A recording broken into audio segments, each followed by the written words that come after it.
Hello students. Today's topic is industrial policy in India since 1948 and recent changes in with reference to the economic problems. Let's start. Since gaining independence in 1947, India's approach to industrial policy has evolved through various phases, reflecting the changes in the economic priorities and global influences. Let's first talk about the initial phase that is 1948 to 1991. देखिए 1991 में आपको पता है कि आपके economic reforms आए थे, ठीक है।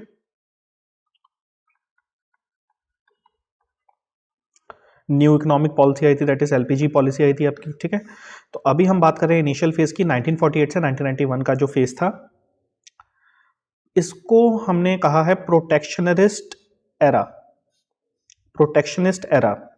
India initially adopted a protectionist approach with the 1948 IPR Industrial Policy Resolution, followed by the 1956 resolution, which emphasized state control over the key industries. State control का मतलब क्या है? गवर्नमेंट कंट्रोल, ठीक है। कि अगर हम बात करें इस फेज की, तो ये प्रोटेक्शनिस्ट एरा था, यहाँ पे गवर्नमेंट का कंट्रोल था की इंडस्ट्रीज के ऊपर। This period focused on self reliance with government regulating and directing the economic activities primarily through licenses and quotas. And public sector dominance. Again, public sector means government sector dominance.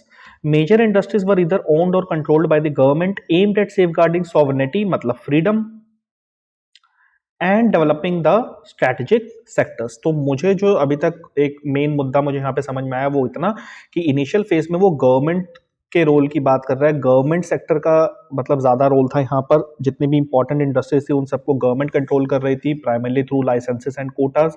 Public sector के dominance की यहाँ पे बात की गई है। और यहाँ पे दो आईपीआर की बात की गई है। एक IPR 1948 industrial policy resolution 1948 and followed by industrial policy resolution 1956।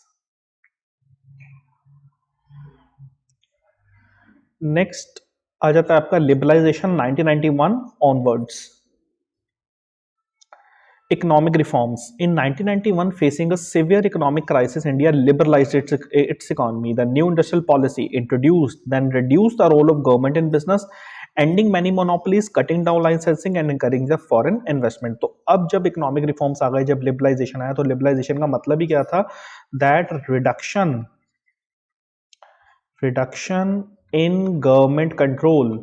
जो गवर्नमेंट का जो बहुत ज़्यादा कंट्रोल था कि भाई अगर आपको कोई न्यू इंडस्ट्री सेटअप करनी है तो बहुत ज़्यादा लाइसेंसिंग रिक्वायरमेंट है, या फिर अगर एग्जिस्टिंग इंडस्ट्री को भी एक्सपेंड करना है तब भी लाइसेंसिंग है, कोटाज है। तो इन सब ये जो गवर्नमेंट का इतना ज़्यादा रोल जो था, इसको लिबरलाइज किया गया, इसको रिड्यूस किया गया।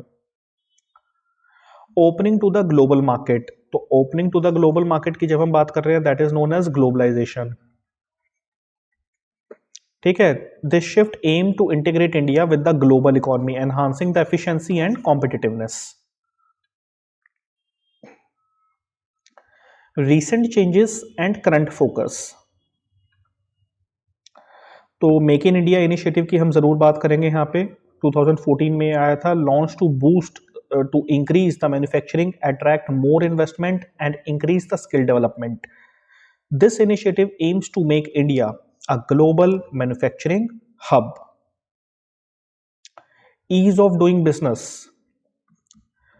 Recent policies have focused on simplifying the procedures, reducing compliance burdens and using the technology to make governance more efficient. Ease of doing की बात हमने I think अभी एक वीडियो है फॉरेन, ठीक है, फॉरेन जो हमारी पॉलिसी है 2023, उसमें भी हमने ये बात करी है ईज ऑफ डूइंग बिजनेस की, कि यहाँ पर जो प्रोसीजर्स हैं उनको सिंप्लीफाई कर दिया गया था। ओके, कंप्लायंस को यहाँ पे रिड्यूस कर दिया गया था to make governance more efficient.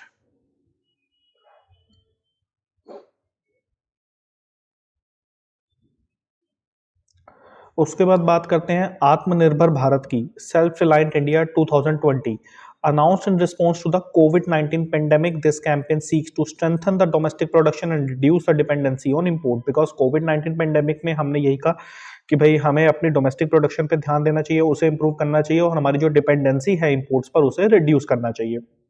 It includes measures to support the small businesses, promote private sector participation in various sectors and enhance the local supply chain. तो यहाँ पर कुछ मेजर्स लिए गए, जैसे कि स्मॉल बिजनेस को सपोर्ट किया गया, प्राइवेट सेक्टर के पार्टिसिपेशन को प्रमोट किया गया कि प्राइवेट सेक्टर ज़्यादा से ज़्यादा आए और पब्लिक सेक्टर का रोल डिक्रीज हो जाए, and enhance the local supply chains. फिर आया था sector specific incentives. Recent policies also include specific incentives for the sectors like electronics, pharmaceuticals and automobiles to address particular economic problem such as trade deficit. ठीक है, trade deficit आपका simple terms में अगर मैं कहूं तो imports are greater than exports. Job creation and technological advancement. Addressing economic problems. These policy shifts are designed to tackle various economic challenges like job creation by promoting the industries that are labor intensive. Because labour intensive कौन सी industries होती हैं जहां पर हम labour का इस्तेमाल ज्यादा करते हैं, use more of labour and less of capital. Capital का यहां पे मतलब है मशीनरी. उसके बाद आता है ट्रेड डेफिसिट. ट्रेड डेफिसिट का मैंने अभी आपको मतलब बताया. ट्रेड डेफिसिट की सिचुएशन कब होती है, जब आपके जो इंपोर्ट्स हैं वो एक्सपोर्ट से ज्यादा हो. तो ऐसी सिचुएशन को कैसे ठीक किया जाए, by boosting the manufacturing and export, की हमें अपने एक्सपोर्ट्स को इंक्रीज करना होगा. Technological gaps through incentives for high technological industries, high tech industries. Then economic diversification, reducing the reliance on certain sectors by encouraging growth across various industries. अब यहाँ पर हम लोग एक मेन और इम्पॉर्टेंट टॉपिक स्टार्ट कर रहे हैं. अगर हम प्रीवियस पेपर्स देखें तो उसके हिसाब से न्यू इंडस्ट्रियल पॉलिसी 1991. ठीक है, ये इंपॉर्टेंट टॉपिक है. New industrial policy 1991. The new industrial policy in 1991 was a significant reform in India aimed at opening up of the economy and boosting the growth. This policy marked a shift from the old system where the government controlled a lot of the economy to a more open and market-driven economy. तो market driven economy क्या होती है कि जब market forces of demand and supply decide करते हैं. Market forces of demand and supply. ठीक है, तो पहले क्या था, पहले गवर्नमेंट कंट्रोल कर रही थी ज्यादातर इकोनॉमी को, लेकिन फिर हमने इसको कन्वर्ट किया, हमने इसको एक मार्केट ड्रिवन इकोनॉमी बनाया जहां पे मार्केट फोर्स और डिमांड एंड सप्लाई का रोल था. की पॉइंट्स क्या हैं इस पॉलिसी के, new industrial policy 1991. Reduced control. किसका कंट्रोल रिड्यूस हो रहा है, गवर्नमेंट का. The government reduced its control on industries. Before businesses had to get the government approval for almost everything, which slowed things down. With this new policy, many businesses could make decision without waiting for the government permission. तो उसकी heading से ही clear है, reduce control. कि government पहले क्या होता था, पहले बिजनेसेस को अगर सेटअप होना है तो उसे गवर्नमेंट के अप्रूवल की जरूरत होती थी ऑलमोस्ट हर चीज़ के लिए, जिसकी वजह से डिले होता था प्रोसेस. लेकिन इस न्यू पॉलिसी के आ जाने के बाद काफ़ी बिजनेसेस अपने डिसीजन खुद ले सकते हैं without the government permission. Encouraging the foreign investment. The policy made it easier for foreign companies to invest in India. This was done by allowing the foreign direct investment in many sectors, which helped in more money and technology for other countries.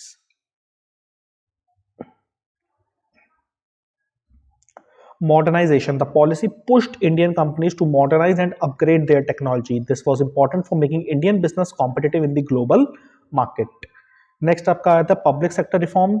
The government decided to focus on industries that are really important for the country and let go of others. This meant that some government-run companies were sold to the private business.